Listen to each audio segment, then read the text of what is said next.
Boombox. Hola a todos, bienvenidos a Calamares en su tinta. Este espacio, como ustedes ya saben, para que hablemos un poco de historia, de historias, de libros, de personajes raros y curiosos. Bienvenidos a esta que es la tercera temporada, ¿quién lo diría? De estas salidas en las que nos asomamos al pasado para tratar de encontrar allí en ese río de aguas turbulentas algunas claves, algunas preguntas, algunas respuestas sobre nuestro propio tiempo o no, sobre esos tiempos en los que nos abismamos, porque para eso también es la historia, para poder cultivar una sensibilidad que haga posible que nos conectemos con eso que vino antes de nosotros y que de tantas maneras nos determina, nos define, nos condiciona. Hicimos un receso radial de un mes y medio largo en la Navidad y el Año Nuevo, pero aquí estamos otra vez para hablar de todos estos temas de palpitante actualidad, como decía el gran Arturo Abella. Muchos de ustedes lo recordarán, que tenía esas fuentes de alta y de altísima fidelidad. Y una vez en su noticiero dijo así: vamos a hablar aquí de un tema de palpitante actualidad. Creo que era la guerra de Troya o la Divina Comedia, de suerte que invoquemos la presencia bienhechora y el nombre generoso y sabio de Arturito Abella para hacer esta primera salida de Calamares en su tinta, que tiene que ver con un hallazgo, un descubrimiento arqueológico muy importante que ocurrió a finales del año pasado, del 2024, en Grecia. En realidad es un descubrimiento que había estado caldeándose allí desde hacía más o menos 4 o 5 años en un monasterio con un nombre precioso, el de Todos los Arcángeles. En alguna restauración, los arqueólogos y los historiadores del arte que estaban allí tratando de conservar y curar un mural se dieron cuenta de que detrás de las imágenes que sobresalían, que estaban en la superficie, había como la efigie, la cara de un hombre. Y entonces tuvieron que plantearse esa decisión dificilísima de los arqueólogos, de los curadores, de los historiadores, cuando están enfrentados a una pieza material del pasado que de pronto encierra y contiene algún secreto. ¿Qué hacer? ¿Se deja tal como está esa fuente histórica que ya en sí misma, de suyo, pues nos está diciendo algo, nos revela y nos cuenta un relato, pero de pronto eso que subyace allí, eso que está detrás y que hay que rasparlo y que hay que desentrañarlo, puede revelar cosas más profundas, antiguas y mejores? Es un dilema dificilísimo. Muchos arqueólogos e historiadores pues son más bien cautos y conservadores y prefieren dejar esa posibilidad latente y conservan lo que tienen delante sin mayores aspavientos. Otros son un poco más aventados, más audaces y sacan la espátula y empiezan a raspar y de pronto pues se encuentran con un hallazgo excepcional que cambie el curso de los acontecimientos, porque lo interesante también de las investigaciones históricas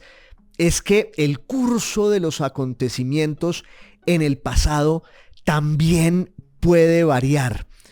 Una teoría que hubiera sido intocable, irrefutable durante años, durante siglos, se puede desplomar con un documento olvidado,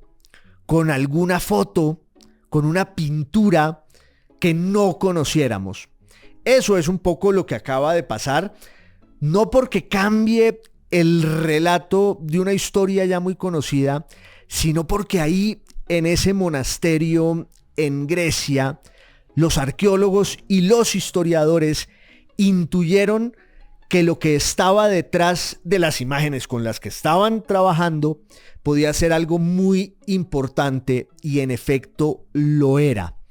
La imagen de Constantino XI, paleólogo Dragás, el último emperador bizantino, el último Basileus, como se decía, el último gran rey y Kaiser y César del Imperio Romano de Oriente, que cayó el 29 de mayo de 1453. Una de las fechas más importantes y trascendentales de la historia. Siempre digo aquí que la historia no son sus fechas, pero al mismo tiempo no podemos entenderla si nos sustraemos de la cronología. Y hay unas fechas que están allí como mojones y como hitos que sirven para partir las aguas de ese río del tiempo que constituye y define la historia y que se nos va escapando de las manos, pero que queda en la memoria, en el recuerdo y sobre todo en ese relato que nos permite reconstruir mal que bien aquello que ocurrió y discutirlo. Y si hay una fecha importante en la historia de la humanidad, quizás esa del 29 de mayo de 1453 lo sea, porque ahí se vino a pique. Fue el cataclismo definitivo de un imperio milenario que concentraba dos herencias por lo menos. La herencia griega antigua, con su lengua y su sabiduría, con el pensamiento, la filosofía, la literatura, esa tradición que podemos remontar a Homero e incluso más atrás, y que desemboca en ese gran proyecto político que fue el Imperio Romano de Oriente, cuya capital estaba allí en Constantinopla, esa ciudad hoy turca, perteneciente a la República de Turquía, que llamamos Istambul o Estambul. Pues Constantinopla fue una ciudad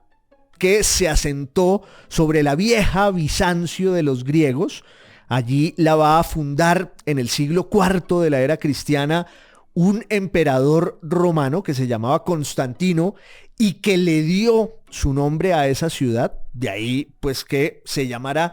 Constantinopla, y se terminó volviendo ese espacio, esa ciudad, el epicentro de un proyecto político descomunal y bellísimo y luminoso, al que mucho después vamos a llamar el Imperio Bizantino. Parece un tema irrelevante, innecesario, como la mayoría de temas hoy, porque a la gente de verdad hay cosas que no le importan en absoluto, porque no son de palpitante actualidad, como decía Arturo Abella, y estamos abocados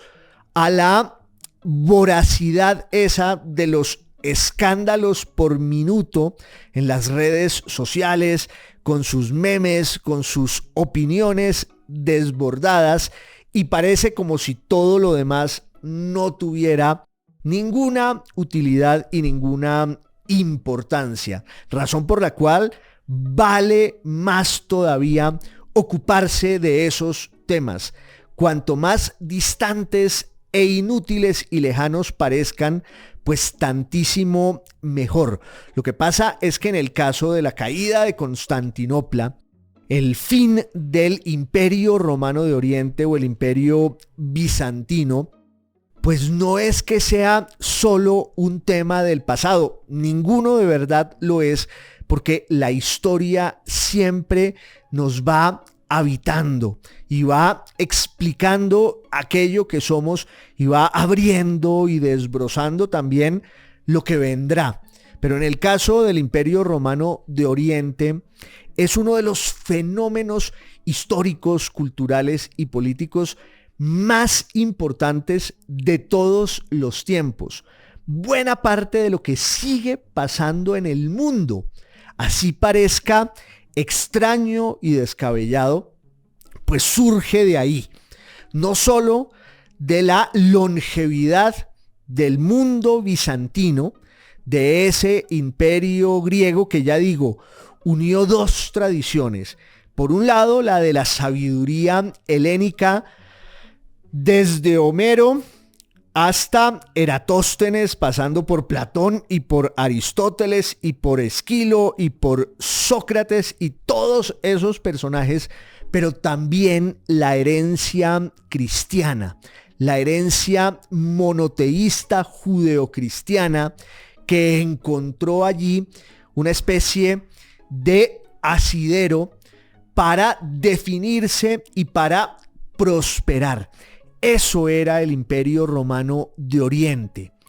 Por un lado, la perpetuación de la identidad imperial de Roma, que funda Augusto, el nieto o sobrino, nieto e hijo adoptivo de Julio César, Octaviano, en el año 27 antes de Cristo, con esa sucesión famosa de los emperadores de Roma que todos conocemos. Y en un momento dado, esos emperadores que estaban allí en Roma, la ciudad eterna, pues empiezan a fijarse cada vez más en el mundo oriental, que era el mundo más sabio, más rico, más erudito y más importante. Roma va a conquistar todo lo que había hecho Alejandro Magno. Roma va a conquistar no solo Grecia, sino la proyección y la influencia de lo griego en el oriente, que era el legado y la herencia desde Alejandro de Macedonia, desde Alejandro Magno, en el siglo IV antes de Cristo. Ese fue también un sueño imperial que perduró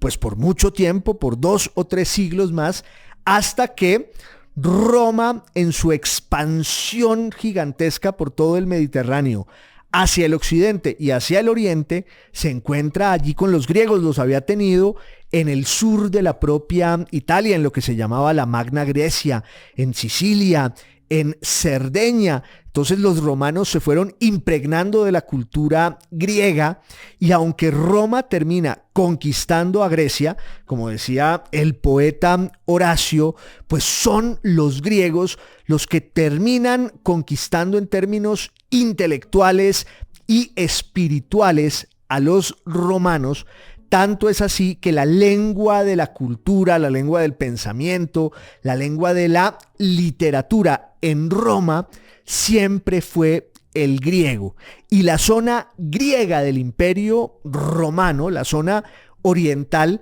pues era la más importante, la más erudita, la más sabia, donde estaban las grandes bibliotecas, donde estaban los grandes pensadores, luego donde estaban los grandes teólogos del cristianismo, cuando el Imperio Romano se va cristianizando. Y ahí había un centro de irradiación de toda esa cultura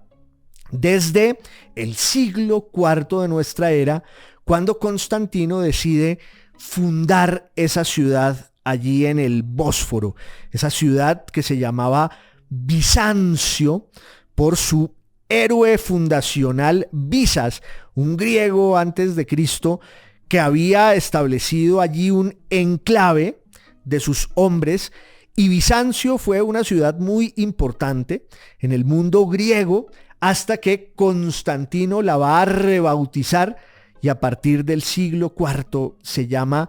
Constantinopla, la ciudad de Constantino, también llamada la Nueva Roma, porque fue como crear allí una capital alterna del Imperio Romano, a la que se fueron trasladando cada vez más atribuciones y cada vez más poder, y también grandes monumentos que estaban en la vieja Roma y que empezaron a adornar y a embellecer a esta ciudad que con el pasar del tiempo se fue volviendo la más bella, la más culta y la más deslumbrante de la historia. Quiero decir entre paréntesis que aunque esto parezca muy distante y muy lejano, los colombianos tenemos también un vínculo afectivo con el mundo bizantino, porque aquí ha habido grandes bizantinistas, aunque parezca extraño, traído de los cabellos. Uno de ellos, mi ídolo Álvaro Mutis, que escribió un texto bizantino maravilloso que se llama La muerte del estratega, uno de los mejores relatos en nuestra lengua, pero también escribió un texto lindísimo que se llama Intermedio en Constantinopla, que es la narración estremecedora del último día de esa ciudad bajo el signo del poder imperial cristiano de este emperador, cuya imagen se acaba de encontrar en un monasterio griego. Y también hubo otro autor colombiano que era un hombre de Estado, un político muy importante, además de izquierda, fundador del movimiento revolucionario liberal, con Alfonso López Miquelsen e Indalecio Liévano Aguirre, que se llamaba Álvaro Uribe Rueda, un extraordinario orador parlamentario, hombre de partido, y que en su reclusión muy larga, después de abandonar la política para dedicarse a la lectura y al pensamiento, cuando no pudo ser candidato del Partido Liberal en 1986, Álvaro Uribe Rueda se recluyó en su biblioteca a escribir una historia de América Latina y de Colombia, que es excelente, que se llama La otra cara de la luna. Pero para poder escribir ese libro, Uribe Rueda se dio cuenta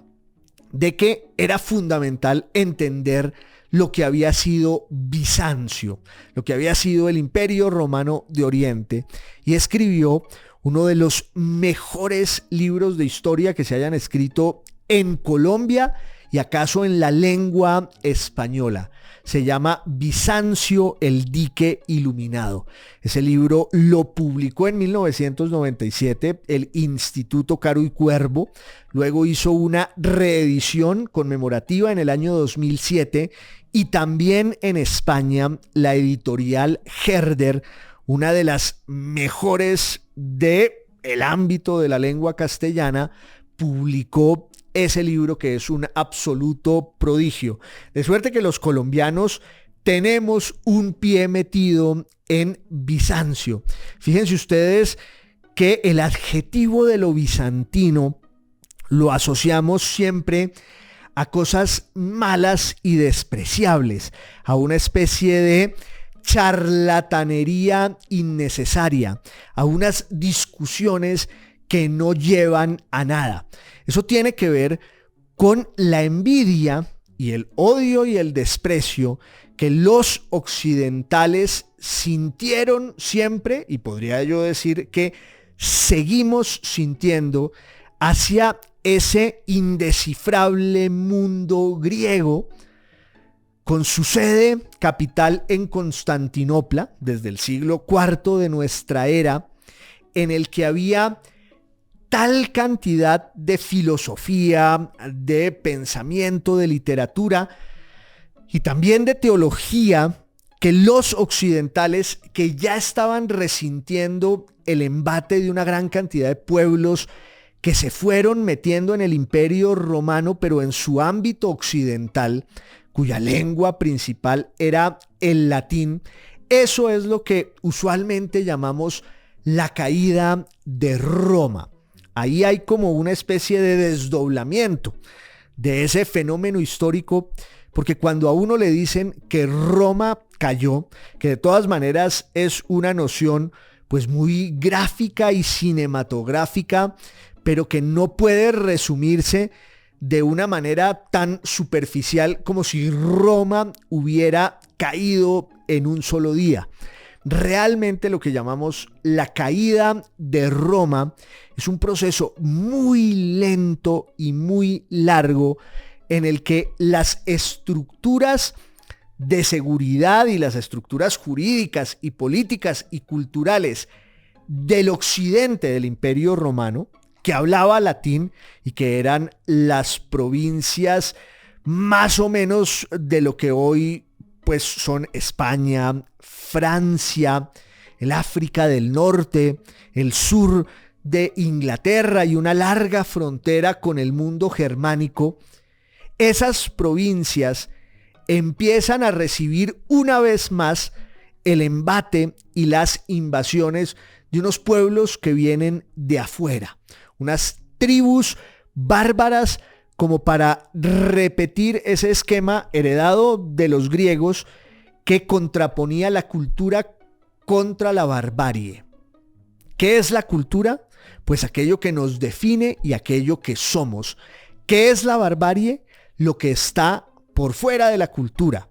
Es un juego de espejos casi siempre arbitrario e injusto, porque en muchos casos eso que se considera la barbarie, pues resulta ser mejor y más refinado que la cultura, entre comillas. Pero la definición de la cultura no es un juicio de valor, no es una idea siempre de lo que es superior, sino de aquello que es propio. La cultura es todo lo que somos. La barbarie es aquello que se queda por puertas y que de alguna manera se enfrenta a nuestra identidad.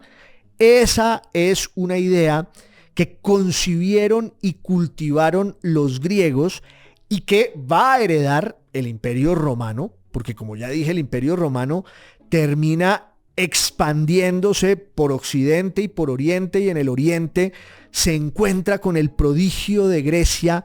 y los romanos se helenizan. Es como una posesión divina. No se olviden de que la palabra entusiasmo quiere decir la posesión de los dioses. Entonces los romanos tenían un gran entusiasmo por lo griego y fueron apropiándose de ese universo, de esa cultura, de esa mentalidad. Y entonces en Roma también había esa frontera entre lo propio y lo ajeno, entre la cultura con letras mayúsculas y la barbarie. Y los bárbaros siempre habían estado ahí en la frontera con la identidad romana. Desde antes de Cristo, ahí venían los celtas y venían los galos y los teutones, y luego esos pueblos, ya cuando el Imperio Romano existe, en los primeros siglos de la era cristiana, pues esos pueblos se van metiendo al Imperio Romano occidental, y todo el poder y la preservación de la grandeza de Roma se va trasladando a Constantinopla, hasta que en el siglo V de la era cristiana, la caída de Italia en manos de los bárbaros germánicos resulta imparable, resulta inevitable, y ahí surge un nuevo capítulo determinante, definitorio de la historia occidental, que es nada menos y nada más que el surgimiento de eso que se llama la Edad Media, en la que lo que reemplaza al Imperio Romano, que se ha ido fragmentando, que se ha ido cayendo, es ni más ni menos que la Iglesia Católica y el cristianismo occidental y latino. Pero entonces había allí como un, ya digo, desdoblamiento entre el Imperio Romano Occidental, que se vino a pique desde el siglo V de la era cristiana, y el Imperio Romano Oriental, cuya capital era Constantinopla, y que no solo siguió en pie, no lo tumbaron los bárbaros, sino que además se fue haciendo cada vez más grande. Lo que pasa es que su cultura estaba definida por la herencia griega y también, por supuesto, por la herencia cristiana, en un ritual cortesano de una belleza y de una suntuosidad y de una grandeza que, por supuesto, los occidentales veían con envidia y malos ojos eso que pasaba allí en el mundo bizantino. De hecho, a Bizancio no se la llamaba Bizancio. Los occidentales los llamaban los gréculos, unos griegos charlatanes que se la pasaban debatiendo cuestiones teológicas inaccesibles, y por eso en la cultura occidental quedó esa tradición que a mí me parece pues injusta y perversa de asociar lo bizantino no con lo que le corresponde, que es la superioridad del pensamiento, de la belleza, de la literatura y de la cultura, sino con esa especie de ociosidad de unos debates y unas cuestiones que no van a ninguna parte. Pero entonces hubo un divorcio entre los dos ámbitos del Imperio Romano. El Imperio Romano Occidental se fue fragmentando en el siglo VIII, en el siglo IX de la era cristiana. Es el momento de la feudalización de Europa, y lo único que mantiene allí viva la llama de una identidad colectiva, que era el recuerdo y el trasunto y la herencia de Roma, pues es el cristianismo y sobre todo la estructura burocrática, administrativa y hasta militar y política de la Iglesia Católica. Por eso el pontífice máximo, que era uno de los títulos religiosos de la República Romana, para que vean cómo se van mimetizando y trasladando todas esas ideas que vienen de la Roma antigua y pagana en la herencia cristiana y católica.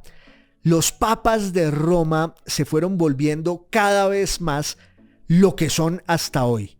jefes de Estado, unos monarcas en una monarquía absoluta y hereditaria, en la que la sucesión está determinada, pues en términos míticos, por la presencia allí del Espíritu Santo, que es el que va diciendo cuál es el siguiente papa. Bueno, este Espíritu Santo decidió que el papa bajo el cual nos regimos los católicos ahora sea nada menos y nada más que un argentino jesuita, y algo muy grave, hincha de San Lorenzo de Almagro. De pronto las dos primeras cosas pasan sin problema, pero lo tercero yo sí creo que es casi una falta teologal muy grave. Chascarrillos aparte, los papas se van volviendo eso: monarcas, jefes de Estado, y van construyendo en la Europa occidental una identidad en la que ellos son los que reemplazan al emperador de Roma, aunque también con el tiempo, ahí en el mundo feudal y sobre todo en el mundo germánico, fuera surgiendo una idea de reconstruir ese imperio, que fue lo que pasó con Carlomagno y sus descendientes, y después con el Sacro Imperio Romano Germánico. Pero mientras eso pasaba en lo que llamamos la Edad Media, que es un concepto que solo cabe en la historia de Europa, y es lo que ocurrió en esa historia entre el desplome del Imperio Romano Occidental entre el siglo IV y V de la era cristiana y el resurgimiento pues de unas identidades o el surgimiento de unas identidades nacionales ya en la modernidad, cuando empieza el Renacimiento y todo ese relato que nos sabemos más o menos de memoria, porque es el que nos aprendemos en el colegio bajo el mote y la consigna de la historia universal, lo cual no deja de ser muy risible que en Occidente hablemos siempre de la historia universal para contar nuestra historia y al final, como en la modernidad, Occidente conquistó el mundo. Pero mientras eso iba pasando en la Edad Media, en Occidente, en el mundo romano oriental, el imperio no se cayó nunca. El Basileus, el rey de Constantinopla, era un heredero directo, sin solución de continuidad,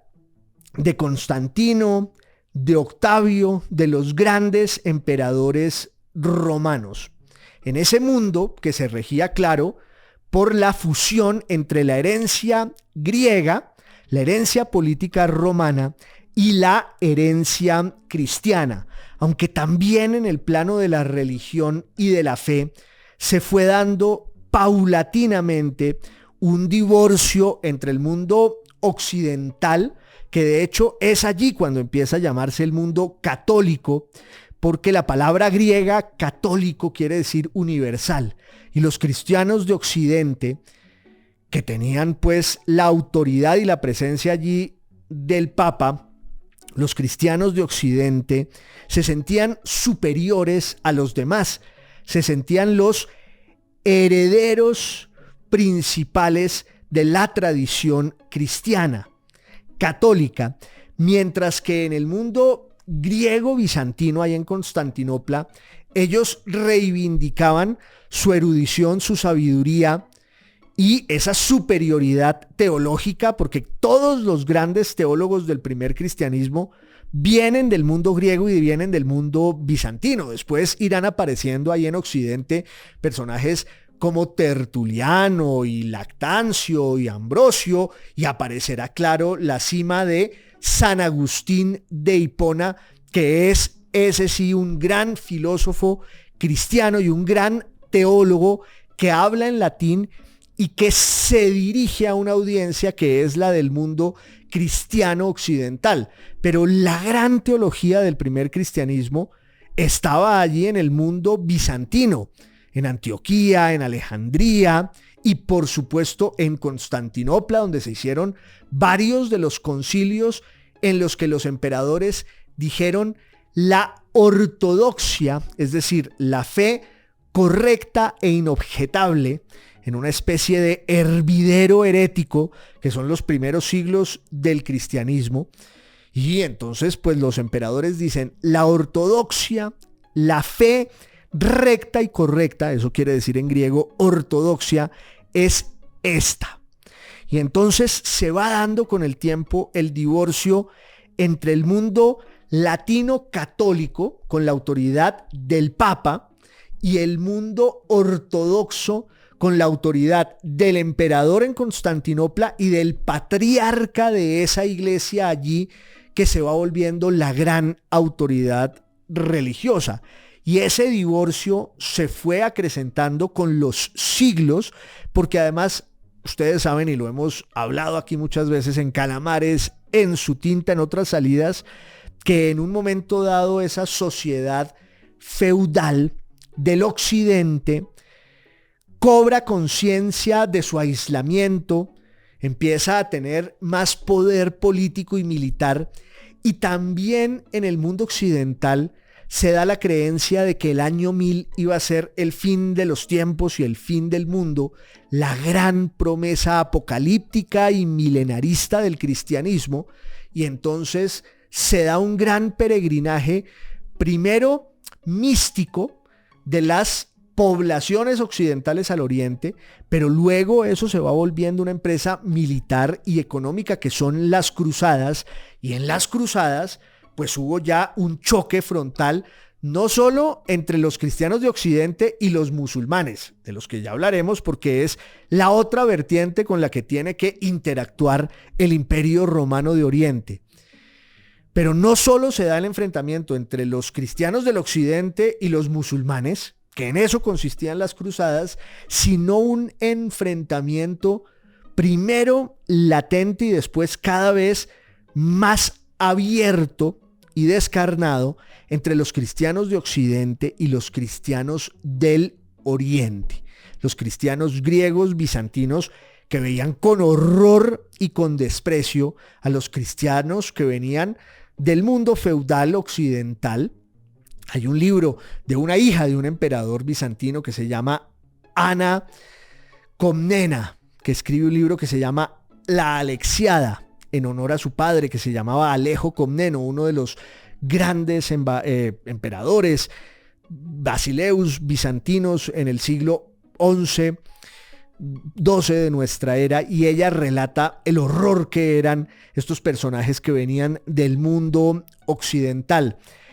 Tanto fue así que hubo una cruzada, y alguna vez hicimos un par de salidas aquí en Calamares en su tinta sobre ese momento de la historia. Hubo una cruzada, la Cuarta Cruzada, en la que los occidentales decidieron ni siquiera ir a Tierra Santa y se quedaron solo en Constantinopla y la saquearon en 1204. Buena parte del botín y del expolio de ese saqueo acabó en las universidades en Francia, en Italia, cuando estaban surgiendo las universidades, y hubo allí como un salto cultural inesperado que va a ser determinante para esa especie de primer renacimiento europeo en el siglo XIII, en el siglo XIV, en torno a ciertos centros monásticos que redescubren una cantidad de información sobre todo el mundo griego, muchos filósofos que se conocían de manera fragmentaria y que empiezan a leerse otra vez de manera profunda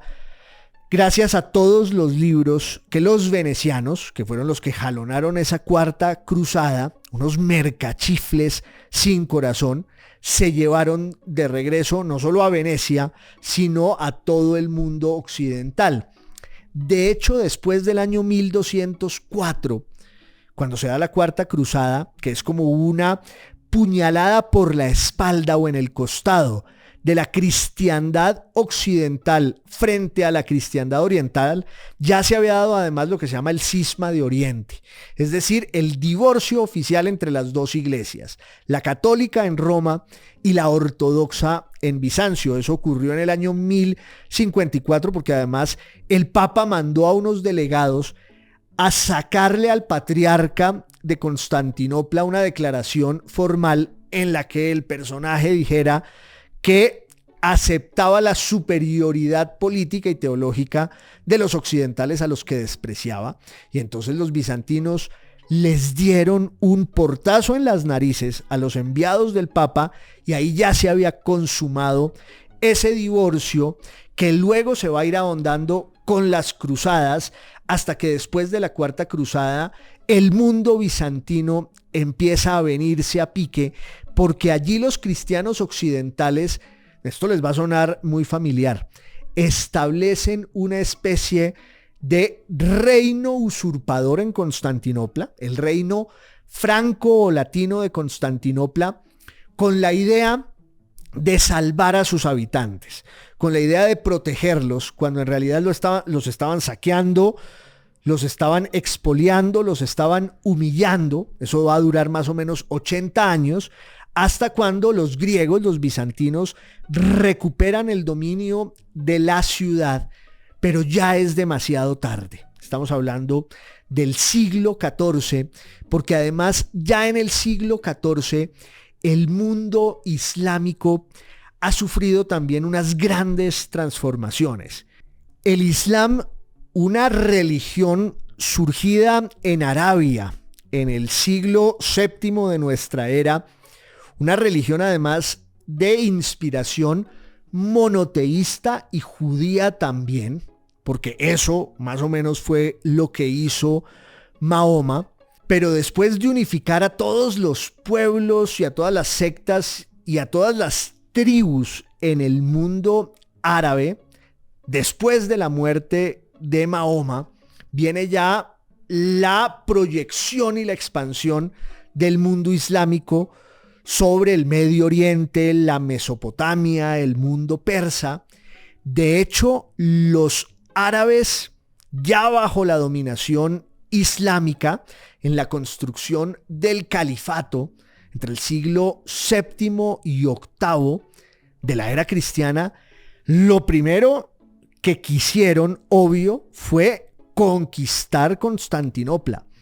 Y no lo lograron, trataron de hacerlo en el año 678, si mi memoria no me falla, y luego en el año 718. No lo lograron porque los bizantinos tenían un arma secreta, cuya fórmula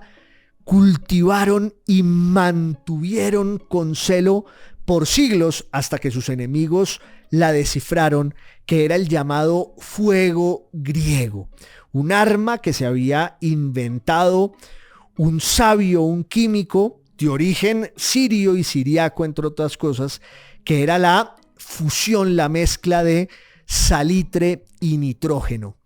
Y los bizantinos expulsaban el fuego griego desde unas calderas y esas bombas caían en el mar y el mar ardía, como si fuera un mar de fuego, un mar de lava. Por eso los árabes no pudieron entrar a Constantinopla, pero ustedes saben que en el siglo XII y en el siglo XIII el mundo islámico también se va transformando porque aparecen los turcos, un pueblo del centro de Asia que se va expandiendo hacia el occidente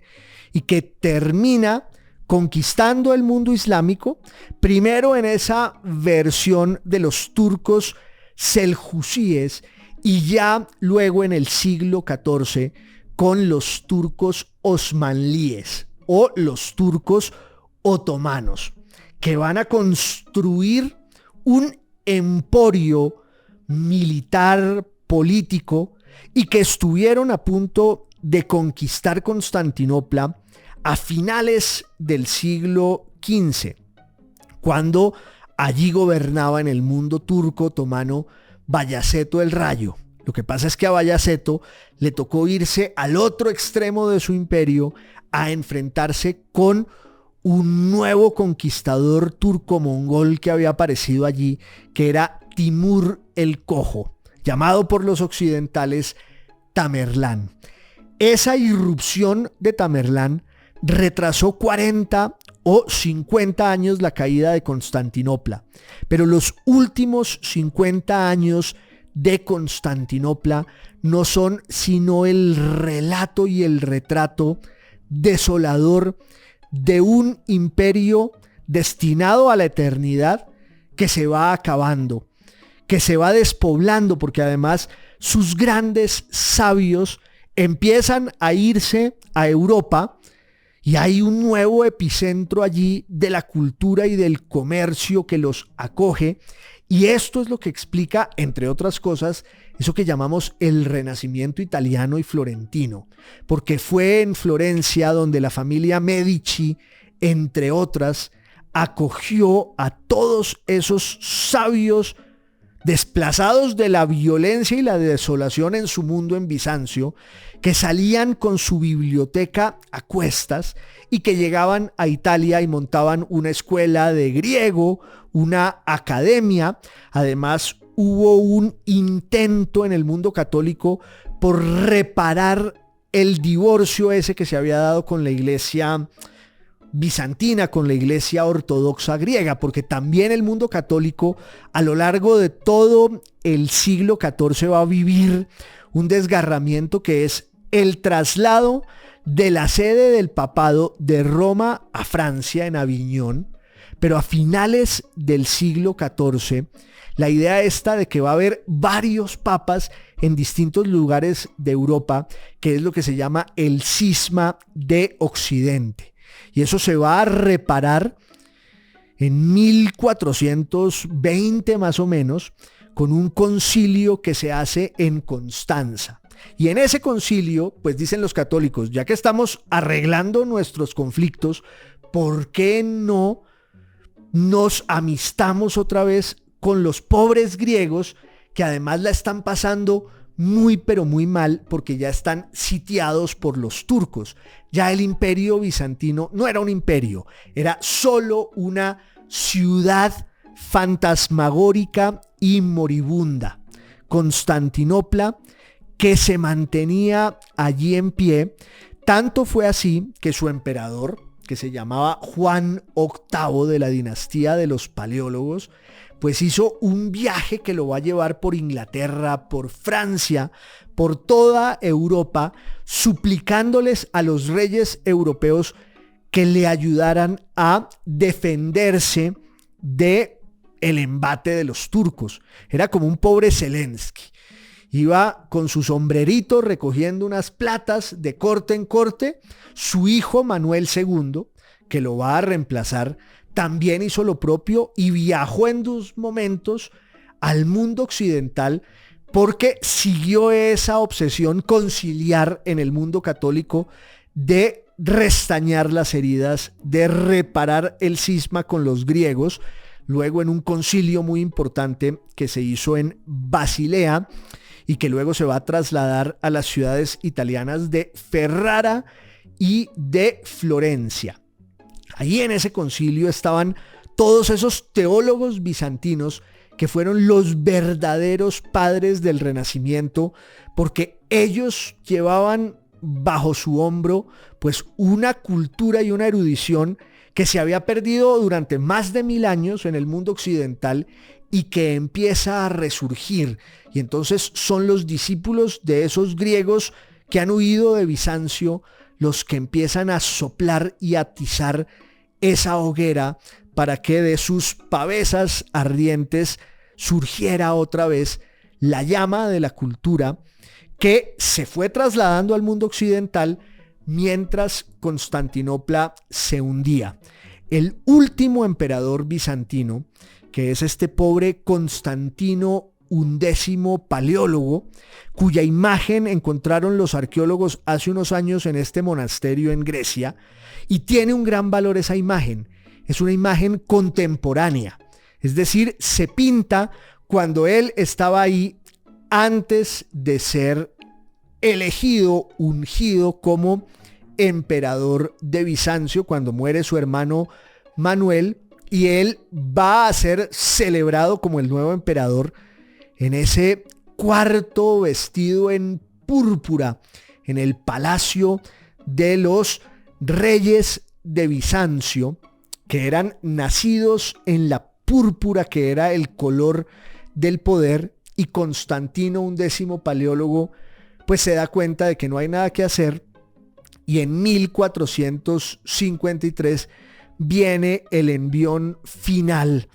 que se ha narrado de muchas maneras, porque además el nuevo sultán turco,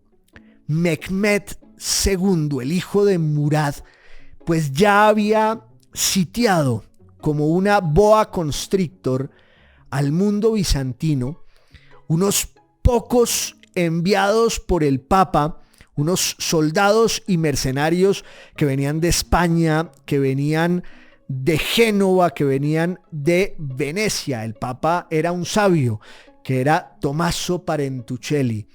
Nicolás V, que recibió el ruego desesperado de Constantino X, que le dijo, por favor vengan a salvarnos, pero ya no había nada que hacer.